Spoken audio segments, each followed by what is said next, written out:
प्रिया राठौर आपके पास लेकर आई हूँ आज का अपना खून चूसने वाली प्रक्रिया जो मैं रोज चलाती रहती हूँ। कई बच्चे कह रहे हैं मैम आपने वो कहना छोड़ दिया। एक बच्चे ने मुझे कमेंट किया कि मैम इससे नेगेटिव थिंकिंग आती है। बताओ, मैं तो हंसाने के लिए बोलती हूँ कि भाई एक तरह से आपको लगता ही होगा ना कि रोज रोज ये चालू हो जाती है क्लासेस हैं, कभी ये कभी वो, कभी केमिस्ट्री, कभी फिजिक्स, कभी बायो, कभी ये पढ़ो, कभी सोशल स्टडी पढ़ो। तो हम थोड़ा सा ऐसे ही सोचते हैं कि रोज रोज आ जाते हैं। हम भी ऐसा सोचते थे जब हम हमारी स्टूडेंट लाइफ में थे। तो आज हम करने वाले हैं लेक्चर नंबर 3 जो कि हमारा चैप्टर चल रहा है, चैप्टर नंबर 15। और इसको देखो तो आपको लगता ही होगा ये इकोलॉजी का चैप्टर बहुत ही बोरिंग टाइप का लगते हैं बच्चों को, इकोलॉजी की क्या ही ये पढ़ा रहे हैं, लेकिन अच्छी है। जैसे कि मैंने आपको कहा मार्किंग के हिसाब से बहुत अच्छी है। तो और ज़्यादा कुछ इसमें आपको एफर्ट्स नहीं लगाने पड़ते। तो शुरू करते हैं लेक्चर को। और चैप्टर फ्लो आपको पता ही है। आज जो हम पढ़ने वाले हैं वो जैव विविधता के प्रतिरूप पढ़ेंगे, परिकल्पनाएं पढ़ेंगे इसकी, और काफी कुछ और भी देखेंगे। ठीक है, चलिए तो बात करते हैं हम जैव विविधता की क्या क्या प्रतिरूप है। कि जैव विविधता हमने कहा कि पूरे इस यूनिवर्स के अंदर, अर्थ के अंदर फैली हुई है अलग अलग जगहों पे, लेकिन उनके पैटर्न्स क्या है ये आपको दोनों शब्द याद रखने पड़ेंगे, पैटर्न्स भी और प्रतिरूप भी, क्योंकि कई बार ये क्वेश्चन प्रतिरूप के नाम से भी आया हुआ है और कई बार ये पैटर्न्स के नाम से भी आया हुआ है। अब ये पैटर्न है क्या कि जैव विविधता है, लेकिन उसका क्या एक अरेंजमेंट है कि कहाँ जैव विविधता ज्यादा है, कहाँ जैव विविधता कम है, किस एरिया में जैव विविधता बहुत ज्यादा है और मैक्सिमम क्वांटिटी में फैली हुई है, ये पैटर्न हमें देखना है। जैसे कि हम वो मैथ्स में कभी आपने रीजनिंग वगैरह सॉल्व की होगी, कोई पैटर्न होता है उसका कि भाई हर 2 के गैप के बाद नंबर आ रहा है, कि 2 से मल्टीप्लाई करने के बाद नेक्स्ट नंबर आ रहा है। तो एक कोई पैटर्न है क्या इसका जैव विविधता का, ऐसा हम देखने की कोशिश कर रहे थे, स्टडी कर रहे थे। हमारे पास कुछ पैटर्न आए भी हैं और उन्हीं पैटर्न्स को हम डिस्कस करेंगे। सबसे पहला है अक्षांशीय प्रवणता, जिसको आप बोलते हैं लैटिट्यूड ग्रेडियंट। ठीक है, लैटिट्यूड ग्रेडियंट का मतलब कि अगर हम अर्थ को देखें, भाई सोशल स्टडी मिक्स होने वाली है, ये अर्थ है आपकी, इसमें आपको पता है पोल्स होते हैं, ये भाई ईस्ट होता है, ये वेस्ट होता है, ये नॉर्थ होता है और ये साउथ होता है। ठीक है, बीच में एक लाइन होती है जिसको हम कहते हैं इक्वेटर। इंग्लिश में तो इक्वेटर कहते हैं, हिंदी में भूमध्य रेखा कहते हैं। रेखा में नहीं लिख रही, जगह नहीं है, रेखा को कम इंपॉर्टेंस देते हैं आज। तो भूमध्य रेखा होती है। इस भूमध्य रेखा के ऊपर और नीचे, ऊपर आपको पता है कितने डिग्री पे, 23.5 डिग्री पे जो होती है वो कर्क रेखा होती है, अगर मैं सही हूं तो। और क्योंकि एसएसटी मेरी भी भूली हुई है, पहले भी आपको बताया था, काफी साल हो गए एसएसटी पढ़े हुए। और नीचे जो होती है वो मकर रेखा होती है ना। हो सकता है इसका उल्टा भी हो जाए तो मुझसे गलती से माफ कर देना भाई, मिस्टेक हो गई, गलती से मिस्टेक हो गई मुझसे, ऐसा समझ लेना। लेकिन मेरे हिसाब से ऊपर कर्क ही होती है ना, जहां तक मुझे याद है। ऊपर कर्क होती है, नीचे मकर होती है, ये भी 23.5 डिग्री होती है, 23.5 डिग्री दक्षिण में। तो ये कहते हैं कि इसमें भी हमने एक पैटर्न देखा है कि अर्थ पे जो भूमध्य रेखा है वहां पे से जब आप पोल की तरफ जाते हो, यानी कि जब आप भूमध्य रेखा से दूर जाओगे, दूर, ठीक है, नीचे या ऊपर, तो डाइवर्सिटी कम होती जाती है। और लॉजिकली ऐसा सोचो तो सच भी है। आप देखो जो भूमध्य रेखा के आसपास वाली कंट्रीज है या कॉन्टिनेंटल है, जैसे एशिया है, यूरोप है, इंडिया भी एशिया में ही आता है, यहाँ पे डाइवर्सिटी बहुत ज्यादा है। आप पोल की तरफ जाओ जहां पे बर्फ जमी हुई है, पोल में आप जैसे जैसे जाओगे टेम्परेचर कम होता है, पोल्स पे आपको पता है बर्फ ज्यादा मिलती है, वहां पे आपको इतनी डाइवर्सिटी नहीं मिलेगी, इतनी विविधताएं नहीं मिलेगी, चाहे वो एनिमल्स की हो चाहे वो प्लांट की हो। तो ये यही कह रहा है कि हमने ऐसा लैटिट्यूड यानी कि अक्षांश, ये अक्षांश ही है ना, सोशल के हिसाब से इसी को तो कहते हैं अक्षांशीय, हर डिग्री में बांट रखा है हमने अर्थ को। तो अक्षांश में हमने ये पैटर्न देखा कि भूमध्य रेखा पर डाइवर्सिटी बहुत ज्यादा है, पोल्स पे डाइवर्सिटी कम है। यही इसका सार है। अब इसको लिखना है और कुछ डाटा आपको देखना है, उसके आगे मैं कुछ नहीं कर सकती। जंतु एवं पादपों की विविधताएं संपूर्ण विश्व में समान न होकर असमान वितरण दर्शाती है। ऐसा नहीं है कि हम कह रहे हैं कि यहाँ कम है, यहाँ पे ज्यादा है और कम है, लेकिन ये असमानता है। ऐसा नहीं कि एकदम जाके कम हो गई, या ऐसा भी नहीं है कि सारी स्पीशीज की कम है। जैसे हम बोले पोलर बियर, तो आपको पोलर बियर क्या भूमध्य रेखा पर मिलेंगे? नहीं मिलेंगे, वो तो पोल पे मिलेंगे। तो ये असमानता है कि कुछ स्पीशीज तो जाते जाते कम हो रही है, कुछ स्पीशीज जो है वो भूमध्य रेखा से दूर जाने पर बढ़ भी रही है। तो ये असमानताएं तो रहेंगी, कोई फिक्सेशन तो नहीं है, लेकिन हम ऐसा एक पैटर्न लेकर चल सकते हैं। बहुत से जंतु और पौधों के समूह में रोचक विविधताएं मिलती हैं। आपके यहाँ, आप तो भूमध्य रेखा छोड़ो, पोल छोड़ो, आपके और हमारे स्टेट में भी बहुत सारे प्लांट्स ऐसे नहीं मिलेंगे। एक बच्चे ने मुझे वो फोटो भेजा था, कदम मिलता है आपके वहाँ? हमारे यहाँ डेकोरेटिव आइटम के रूप में कदम को यूज करते हैं, मतलब घर के बाहर लगाते हैं कदम। एक दो प्लांट्स मैंने देखे हैं बंगलों के आगे लगे हुए, लेकिन हम उसको खाते नहीं। आपके वहाँ शायद बिहार, यूपी में उसको कदम का एक फ्लावर आता है ना। एक बच्चे ने मुझे भेजा था कि मैम ये क्या है, ऐसा है ना, उस पर ऐसे ऐसे बॉल जैसा होता है और येलो कलर का होता है। कदम ही था, है उसका कॉमन नाम शायद आपके उधर। तो वो जो है आपके यहाँ उसको खाते हैं और अच्छा भी मानते हैं, शायद शुभ में मानते हैं उसको, और खाते भी हैं उसका फ्रूट और उगाते हैं उसको। मैक्सिममली आपके उधर मिलेगा, हमारे इधर नहीं मिलता। तो ये डाइवर्सिटी है कि है तो सही लेकिन संख्या में कम है, तो असमानताएं बहुत ज्यादा है। और जैसे जैसे वही बात आ गई कि भूमध्य रेखा से ध्रुवों की ओर जब आप जाएंगे तो जातीय विविधताएं घटती जाती हैं। ठीक है, घट रही है ऊपर जाने पे। केवल कुछ ही अपवादों को छोड़कर उष्णकटिबंधीय क्षेत्र अक्षांशीय सीमा 23.5, वही 23.5 डिग्री जिसको आप कहते हैं, उत्तर से 23.5 डिग्री दक्षिण तक, मतलब कि यहां से ये उत्तर हो गया भाई, उत्तर से दक्षिण।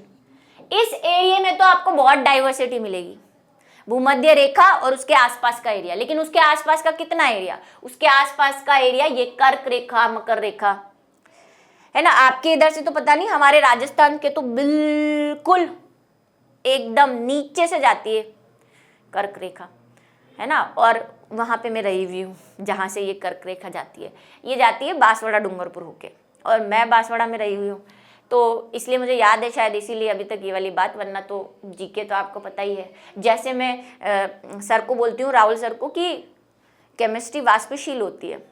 हमारे सर ने हमको बताया था कि भाई याद करते हैं उड़ जाती है, जैसे कि जल उड़ जाता है, वैसे ही जीके भी वाष्पशील होती है, बहुत जल्दी उड़ जाती है, पर मुझे इसलिए याद है। तो ये कर्क रेखा है, इसके आसपास मकर रेखा, भूमध्य रेखा, इन एरिया में आपको डाइवर्सिटी अच्छी मिलेगी। लेकिन जैसे ही आप पोल पे जाओगे, इनसे दूर चले जाओगे, इस एरिया से, अक्षांश के 23.5 डिग्री उत्तर से लेके दक्षिण के 23.5 डिग्री मकर रेखा के बीच वाले एरिया में डाइवर्सिटी बहुत ज्यादा है। उसके ऊपर या नीचे जाओगे जहां पे शीतोष्ण ध्रुव आ जाते हैं, तो प्रदेशों से अधिक जातियां पाई जाती है ना। इन एरियो से इस एरिया में जातियां आपको ज्यादा मिलेगी, कंपैरिजन किया है।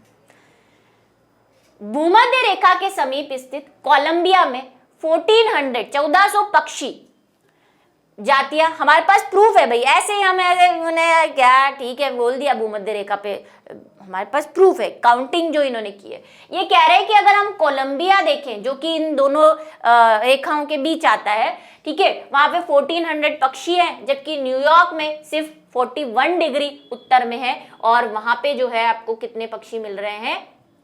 105 पक्षी मिल रहे हैं, है ना। ये आपका कोलंबिया इस रेंज के अंदर आ रहा है। देखो एग्जैक्टली कहाँ आ रहा है, किस जगह पे है, ये तो मुझे पता नहीं। अभी मैंने आपसे कहा मेरी एसएसटी बहुत वीक है, लेकिन ये जो कह रहा है उसके हिसाब से बता देती हूँ। ये 23.5 डिग्री के बीच में कोलंबिया आ रहा है ना, मान लो ये कोलंबिया है, तो यहाँ पे 1400 स्पीशीज मिल रही है। लेकिन जब हम 41 डिग्री ऊपर उत्तर की तरफ जाते हैं, ये मान लो 41 डिग्री, इससे ऊपर मेरे पास जगह नहीं है, तो ये उत्तर में जब हम 41 डिग्री कहां पे जाते हैं, न्यूयॉर्क जो कि 41 डिग्री पे आता है, वहां पे हम देखें तो उन्हीं पक्षियों की सिर्फ 105 जाती है। कितना डिफरेंस है, हो गई ना डाइवर्सिटी में कमी। ऐसे हमने डाटा इकट्ठा किया है और ऐसे हमने पैटर्न पहचाना है, नंबरों का पैटर्न्स, ठीक है। पक्षी जातियां और ग्रीनलैंड के 71 डिग्री उत्तर में केवल 46 पक्षी। और ऊपर जाओ, 71 जगह नहीं है मेरे पास, है ना, स्क्रीन से बाहर चली जाऊंगी मैं। तो 71 डिग्री अगर हम ग्रीनलैंड पे जाएंगे उत्तर में, इसी से भी ऊपर, तो और जातियां कम हो गई है। तो आप ये उदाहरण दे सकते हैं, आपको क्वेश्चन पूछ ले बताओ कैसे, तो आप ये उदाहरण दे सकते हैं, है ना। ये क्वेश्चन आया हुआ है भाई, अक्षांश में भूमध्य रेखा से उत्तर या दक्षिण में जाने पर क्या होता है, जैव विविधता पर क्या फर्क आता है। तो आपको ये चीज बतानी होगी कि कम होती है, और एक उदाहरण देना होगा जो ये दिया हुआ है। भारत में अधिकतर भूमध्य उष्ण कटिबंधीय क्षेत्र में 1200 से अधिक पक्षी जातियां पाई जाती है। देखो इस चैप्टर में नीट में ज्यादा क्वेश्चन नहीं बने हुए, ये आपके लिए अच्छी बात होगी शायद, लेकिन एग्जाम पर्पज से इसमें छोटे मोटे क्वेश्चन बहुत बनते हैं। उष्ण कटिबंधीय क्षेत्र में 1200 से अधिक पक्षी जातियां पाई जाती हैं अगर हम भारत की बात करें। क्यों? क्योंकि भारत भाई इस एरिया में आ जाता है, आपके भूमध्य रेखा के आसपास के एरिया में, है ना, 23.5 डिग्री के अंदर ही आ जाता है।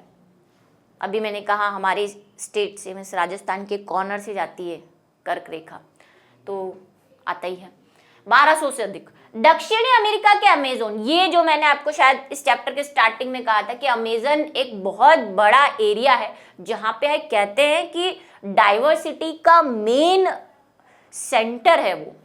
कभी आप पता नहीं डिस्कवरी देखे हैं या नहीं देखे हैं, बहुत बार कह दिए हम कि डिस्कवरी देखो, वहाँ पे बहुत सारी चीज़ें ऐसी होती है, लेकिन अब देखोगे तो क्या ये बचपन से देखनी चाहिए, जैसे मैं देखा करती थी। मैं अब नहीं देखती डिस्कवरी, पहले देखा करती थी, लेकिन उसमें मुझे काफ़ी हेल्प मिली बायो को पढ़ने और समझने में, और मेरा इंटरेस्ट भी डेवलप हुआ।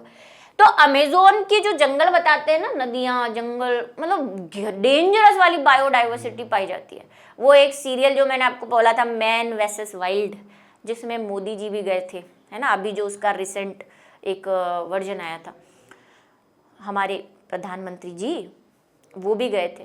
तो वो वाला सीरियल बहुत, मतलब जो डॉक्यूमेंट्री थी, सीरियल तो नहीं है, वो डॉक्यूमेंट्री है, खतरनाक थी। और मैंने आपको शायद बताया कि अगर मैं कोई बहुत अमीर घराने से ताल्लुकात होते मेरे, तो मैं बस ऐसे ही डॉक्यूमेंट्रियाँ ही बनाती जीवन में। लेकिन खैर ऐसे बाकी मेरे को किसी में इंटरेस्ट ऐसा था नहीं। मुझे ऐसे, मैंने आपको पहले कहा, मुझे चढ़ना उतरना, गुफाओं में जाना, ऐसे बहुत शौक है। तो मैं शायद कोई डॉक्यूमेंट्री ऐसी बनाती जहाँ पे बस निकल जाओ, है ना, जैसे वो बेयर ग्रेवल्स निकल जाता है, वैसे निकल जाती। खाना पीना, इंजॉय करना, अलग अलग चीज़ों में जाना, गुफाओं में देखना, ये मुझे बहुत पसंद है। झाँका झाँकी करना नेचर के अंदर अच्छा लगता है मुझे। तो मैं कोई डॉक्यूमेंट्री फिल्म बनाती अगर मेरे पास बहुत सारा पैसा होता तो, ठीक है। कोई बच्चे सोच रहे हैं हमारे पास पैसा होता हम बंगला खरीदते, कार खरीदते, लेकिन ऐसी कोई मेरी इच्छाएं है नहीं।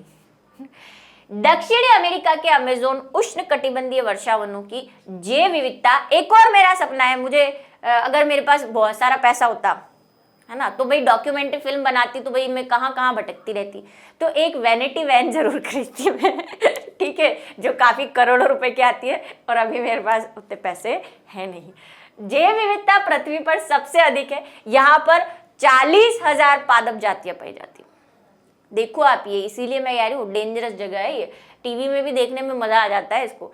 3,000 से ज्यादा इसमें क्या है, मछलियां हैं, मत्स्य ग्रुप है, 1300 पक्षी है, 427 स्तनधारी है, और 427 स्तनधारी, 427 उभयचर, 378 सरीसृप और 1,25,000 से अधिक अकशेरुकी जातियां हैं। अकशेरुकी मतलब इनवर्टिब्रेट, ये आपके पोरीफेरा, सिलेंट्रेटा, ऑर्थोपोडा, इकाइनोडर्मेटा, ये सब अकशेरुकी जातियां हैं। इतनी सारी भाई, समुद्र में तो आपको पता ही है बहुत ही खतरनाक वाला काम हो जाएगा, वैरायटी बहुत मिल जाएंगी। ये थोड़े से आंकड़े जो मैं कहती जा रही हूँ आपको याद करने पड़ेंगे, क्योंकि अमेजोन भी एक इम्पॉर्टेंट चीज है, तो मे बी, ठीक है। चलो, पारिस्थितिकी व जैव विकासों में बहुत सी परिकल्पनाएं की हैं, जिनमें से कुछ मुख्य निम्न प्रकार की है। सबसे पहले है जाति उद्भव। ठीक है, ये भी आपका एक पॉइंट है, बुक के अंदर इसको हाईलाइट करके दे रखा है, एक पॉइंट बना के दे रखा है। जाति उद्भव यानी कि प्रजाति उद्भव भी कह सकते हैं इसको। जाति उद्भव को आप क्या कह सकते हैं? प्रजाति। ये तो मैं आपको बहुत बार बना जो जाति बोलो प्रजाति बोलो एक ही बात है। आमतौर पर समय का कार्य है। जाति का उद्भवन क्या है? समय पे डिपेंड करेगा। भाई ऐसा नहीं है कि जाति अचानक ही उत्पन्न हो गई। हमने विकास वाला चैप्टर पढ़ा हुआ है ना, एवोल्यूशन। ऐसे ही नहीं होता, साल लगते हैं, करोड़ों साल लगते हैं, जननिक पृथक्करण होता है, वो जनन नहीं कर पाएंगे आपस में, तब हम कहेंगे कि नई जाति बन गई है। शीतोष्ण क्षेत्र में प्राचीन समय से बार बार हिमनद होता है। हिमनद किसको कहते हैं? यहाँ पे मैंने इंग्लिश में लिखा हुआ है ग्लेशिएशन, कि बहुत बड़ा बर्फ का पहाड़ होता है, वो टूट जाता है। अब वो टूट के जब नीचे गिरता है तो उससे बर्फ की नदियां बहती हैं, बर्फ के टुकड़े आते हैं, उसमें कई जातियों का विनाश भी हो जाता है। जो ऐसे स्पीशीज हैं जो गिनती के ही थे उस एरिया में, अब वो नहीं रहे।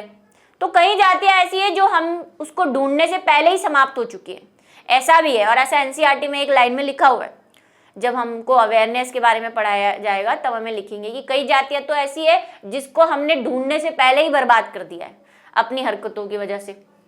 ये तो नेचुरल चीज है, होता रहा है। जबकि उष्ण कटिबंधीय क्षेत्र में लाखों वर्षों से अपेक्षाकृत अबाधित रहा है। देखो शीतोष्ण में तो क्या होते हैं, ग्लेशियरेटिक ये चीजें आती है।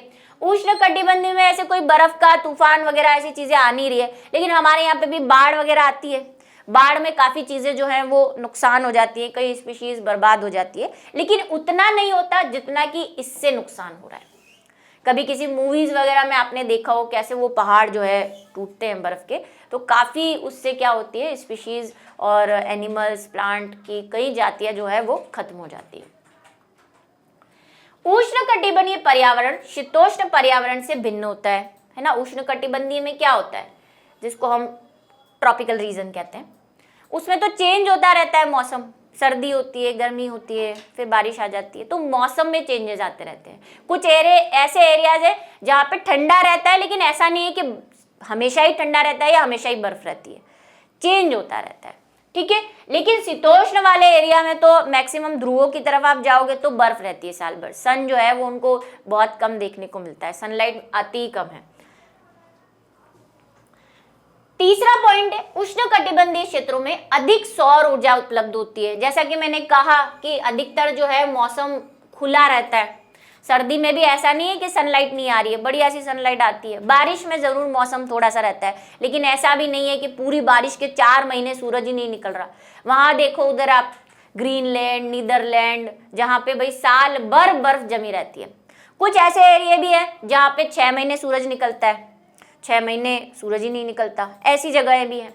ठीक है, तो दोनों तरह की है। तो वहां पे सनलाइट बहुत कम टाइम के लिए आती है, और आपको पता है जब सनलाइट ही कम आ रही है तो प्लांट्स का क्या होगा, उनकी तो ग्रोथ ही मेन सोर्स सनलाइट है। तो वहां पे प्लांट की वैरायटी भी आपको इतनी नहीं मिल पाएगी। थोड़ा बहुत जो भी सनलाइट उनको मिलती है।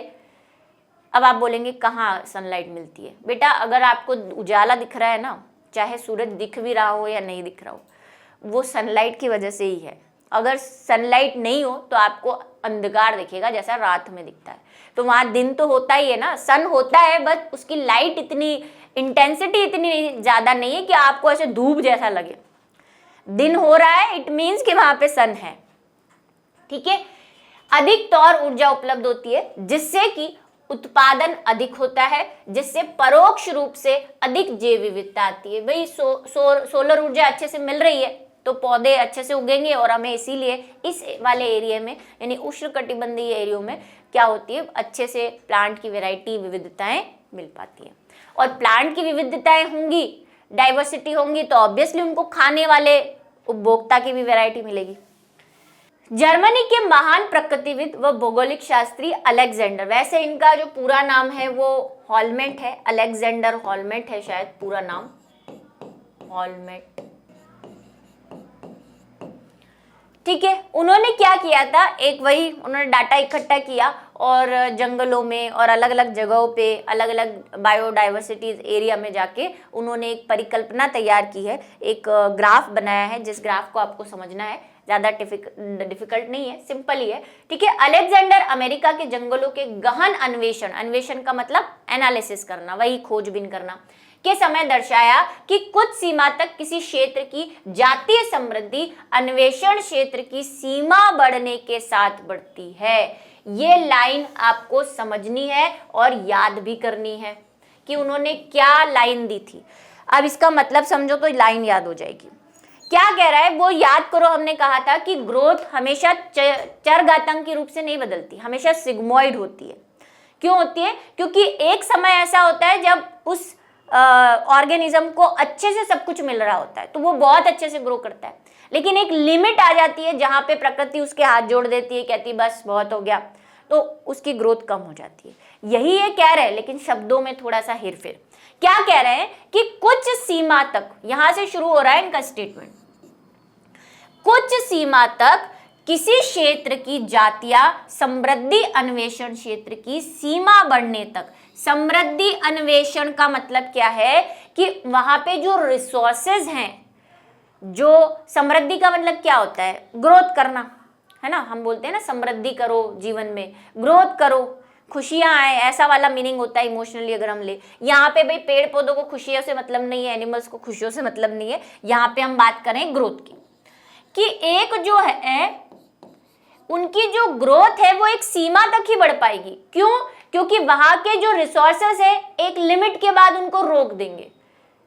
जो के फैक्टर की बात हमने वहां की थी, वही के फैक्टर की बात ये कर रहे हैं, लेकिन अलग शब्दों में, कि कोई भी जाति किसी भी क्षेत्र में समृद्धि क्षेत्र की सीमा बढ़ने तक ही बढ़ेगी, बस उससे आगे नहीं जा सकती है। मतलब अगर वही हम ग्राफ देखें तो एक ऐसी सिचुएशन आएगी जहां पे वो स्पीशीज या डाइवर्सिटी बढ़ना कम हो जाएगी। ऐसा नहीं कि डाइवर्सिटी बढ़े जा रही है, 1000 थे अब 500 प्रकार की स्पीशीज से 1000 हो गए, 1000 से 2000 हो गए, 1 लाख हो गए, ऐसा नहीं है। कभी ना कभी उनमें आपस में बहुत सारी रिएक्शंस होगी, जैसे अंतरजातीय प्रतियोगिता, प्रतिस्पर्धा, जो भी हमने रिलेशन पढ़े इससे पहले वाले चैप्टर में, उससे कुछ ना कुछ ऐसा होगा कि एक लिमिट के बाद वहां पे डाइवर्सिटी या तो स्टेबल हो जाएगी या गिर जाएगी, दोनों चीजें हो सकती है। लेकिन स्टेबिलिटी हम बोलेंगे कि स्टेबिलिटी होती है। ये स्टेटमेंट आपको याद करना है। भारत में जातीय समृद्धि वर्ग को, जैसे कि अनावृत बीजी, अगर हम जिम्नोस्पर्म पादप की बात करें, पक्षी, चमगादड़, अलवणीय जलीय मछलियां मतलब फ्रेश वाटर फिशेस की व्यापक किस्मों के क्षेत्र में जैव संबंध आयताकार, अति परवलयकार, ये शब्द भी आपको याद करना है।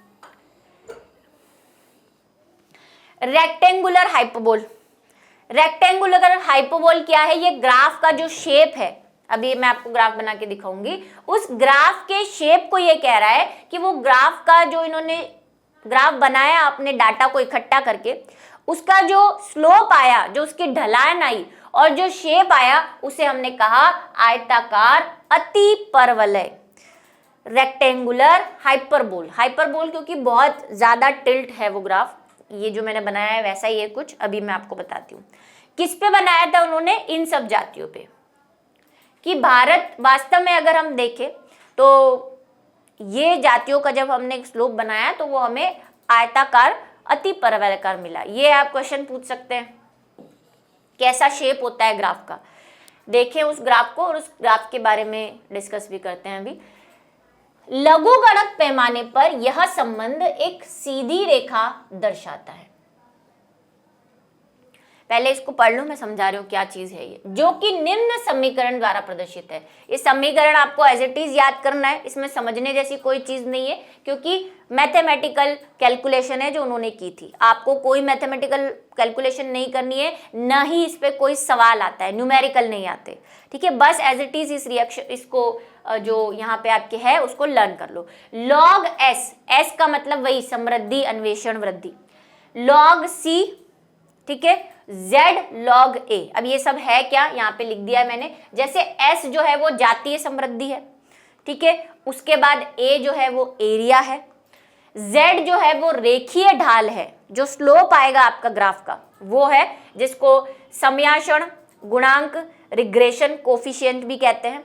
और C और Y यहाँ पे सी है, किसी बुक में आपको शायद वाई भी लिखा हुआ मिले, तो अंतखंड है, इंटरसेक्ट, मैथ्स में होता है ना इंटरसेक्ट, मैथ्स पढ़े हो, वो इंटरसेक्ट, जब दो रेखाएं एक दूसरे को काटती हैं कहीं तो उसको इंटरसेक्ट कहते हैं।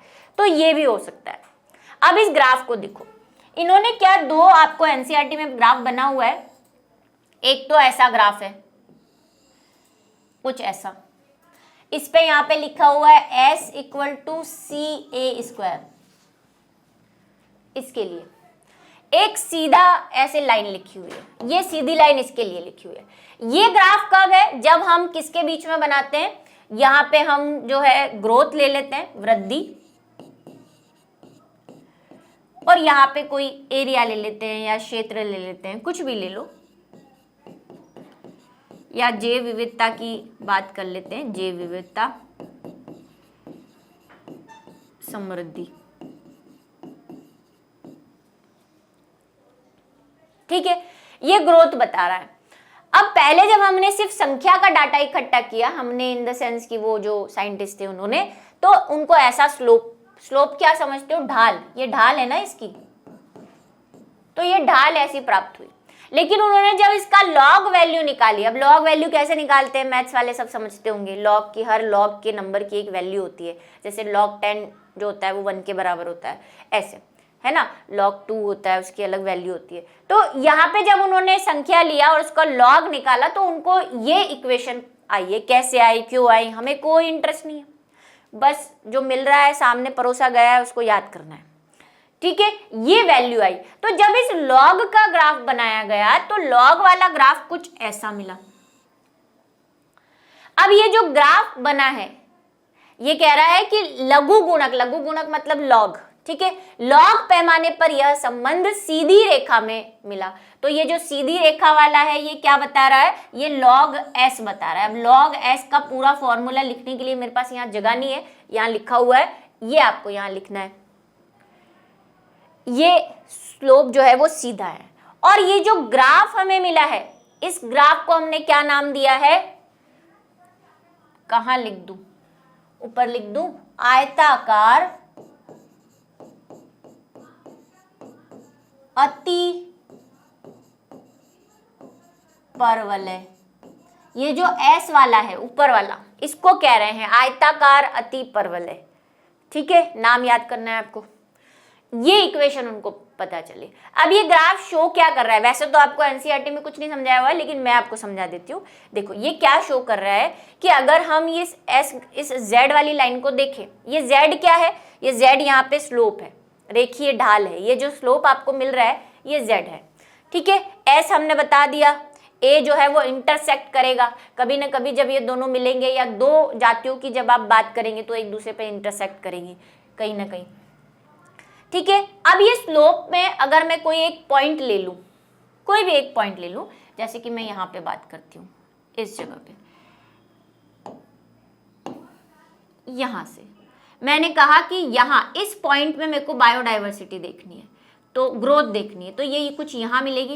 ये आपको बनाना नहीं है, ये मैं आपको सिर्फ समझाने के लिए कर रही हूँ, आपको सिर्फ वही 2 लाइन बनानी है जो एनसीईआरटी में बनी हुई है यहाँ पे। तो अब यहाँ पे आपको क्या दिख रहा है कि अगर ये क्षेत्र या एरिया है और ये हमारा रिसोर्सेस की समृद्धि का अन्वेषण है कि इस जगह पे इतने रिसोर्सेस हैं, तो यहाँ पे वृद्धि कितनी है, देखो वृद्धि तो इतनी ही है।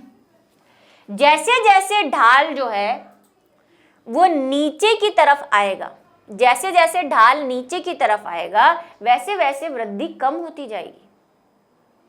जितना ढाल ऊपर रहेगा, S की तरफ रहेगा, इस साइड, जैसे मैं एक ग्राफ खींच देती हूँ यहाँ पे आपको समझाने के लिए, ये नया वाला, ये देखो, ये मैंने कुछ ऐसे खींच दिया।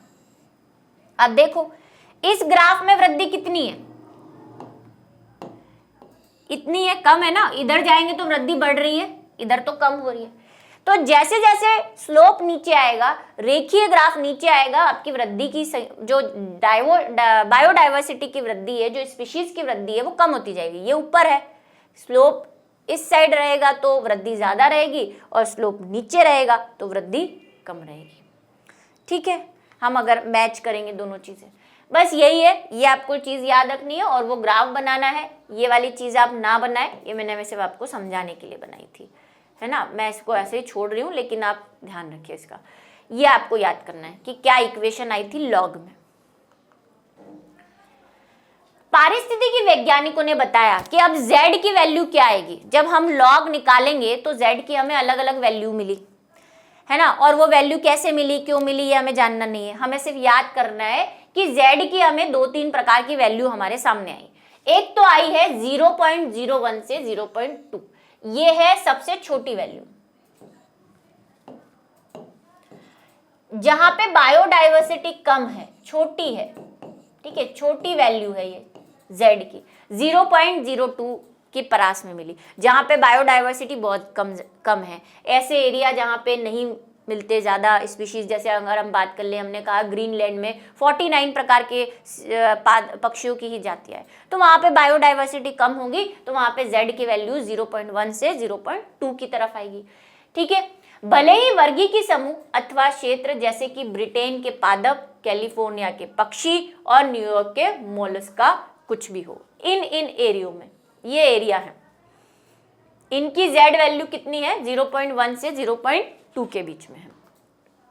इसी तरह कुछ और जो हमारे z वैल्यू है, समाश्रयण बता दिया आपको, z को कह रहा है ये, ठीक है। तो z की ढलान तीव्र रूप से तिरछी खड़ी होती है, वही ऊपर जा रही है, इनकी तो नीचे है ऐसी, क्योंकि वहां पे वैल्यू 0.01 से 0.02 है, डाइवर्सिटी बहुत कम है, इसकी ढलान तीव्र रूप से तिरछी है, ठीक है, ऊपर की तरफ है, तिरछी खड़ी है, तो इनकी वैल्यू ज्यादा है, इनका z का मान 0.6 से 1.2 के बीच में, तो ये बड़ी वैल्यू है।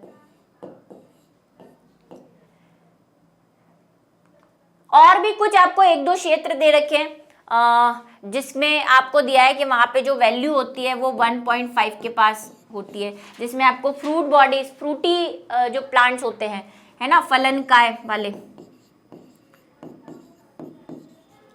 एक एग्जाम्पल दिया है शायद फलनकाय का, फ्रूटीवोरस, जो जितने भी हैं फ्रूटीवोरस, फ्रूटीवोरस कौन होते हैं, जो फ्रूट खाते हैं, फ्रूट पे जिंदा रहते हैं। तो फ्रूटीवोरस के लिए z की वैल्यू 1.5 दी हुई है एनसीईआरटी के अंदर, यहाँ नहीं लिखी हुई है, आप लिख दो, एनसीईआरटी में लिखी हुई है ना। एक और एग्जांपल है फ्रूटीवोरस के साथ, तो 1.5 होती है उनके लिए z की वैल्यू। तो z की वैल्यू के आधार पर हम बता सकते हैं कि ग्राफ कैसा निकलेगा, क्यों निकलेगा। हालांकि इस पे कोई न्यूमेरिकल नहीं आते, आपको एज इट इज इस चीज को याद करना पड़ेगा, नीट में भी नहीं आते, ठीक है, सिर्फ यही कि क्या उन्होंने स्टेटमेंट दिया था और ये ग्राफ के बारे में, और ग्राफ के 3 वैल्यूज, एक 0.01 वाली, एक 0.6 वाली और एक जो है 1.5 वाली, ठीक है, ये 3 वैल्यू,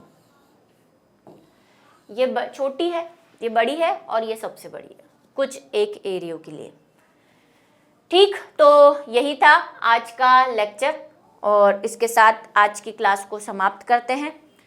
अच्छे से इसको लर्न कर लो, आज के आज पढ़ के ख़त्म कर दो, ताकि आगे वाले जो लेंदी चैप्टर्स थे उनको पढ़ने में टाइम दे पाओ। तो मिलेंगे नेक्स्ट क्लास में, तब तक के लिए आपको क्या करना पड़ेगा, इंतज़ार।